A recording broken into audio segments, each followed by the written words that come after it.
Dubai world trade centre round about വികസനത്തിന്റെ ഭാഗമായി 2 പുതിയ പാലങ്ങൾ തുറന്നു. ഇതോടെ യാത്രാസമയം 10 മിനിറ്റിൽ നിന്ന് 2 മിനിറ്റായി കുറയും. 2026 ജനുവരി മാസം പകുതിയിൽ തുറക്കേണ്ട പാലങ്ങളാണ് ഡിസംബറിൽ തുറന്ന് ദുബായ് മാതൃക കാട്ടിയത്. ദുബായ് ബ്യൂറോയുടെ report. Dubai roads and transport അതോറിറ്റിയുടെ ഗതാഗതം സുഗമമാക്കുന്ന പദ്ധതികളുടെ ഭാഗമായാണ് Dubai world trade centre roundabout വികസനം തുടങ്ങിയത്. ഈ മേഖലയുടെ മുഖച്ഛായ മാറുന്ന വൻ വികസനമാണിത്.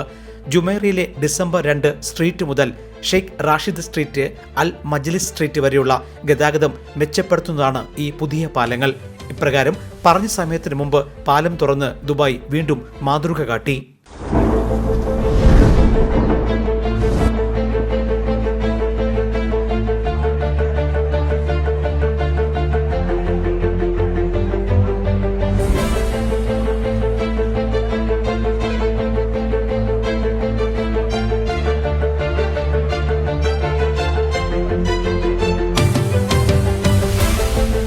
Dubai world trade centre, Dubai international financial centre, down town Dubai തുടങ്ങി 5 ലക്ഷത്തിലധികം താമസക്കാരെയും സന്ദർശകരെയും ഉൾക്കൊള്ളുന്ന മേഖലയാണിത്.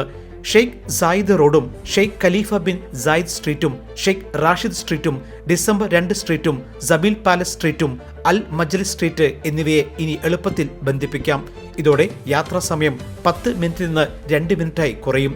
69 കോടി 60 ലക്ഷത്തിലധികം ദിർഹത്തിന്റെ ആകെ ചെലവ് വരുന്ന ട്രേഡ് സെന്റർ റൗണ്ട് അബൌട്ട് വികസന പദ്ധതിയിൽ 5 പാലങ്ങളാണ് വരുന്നത്. ഈ പദ്ധതിയുടെ പൂർത്തീകരണം ഏകദേശം 50% പൂർത്തീകരിച്ചപ്പോഴാണ് 2 പാലങ്ങൾ പറഞ്ഞ സമയത്തിന് മുമ്പ് ദുബായ് തുറന്നത്. Jaihind news, Dubai. One anchor every week, 20 years, 1,000 episodes on one TV channel. Middle East This Week, an Elvis Chummar TV show. Exclusively on Jayhind TV. Stay tuned for the 1000 countdown.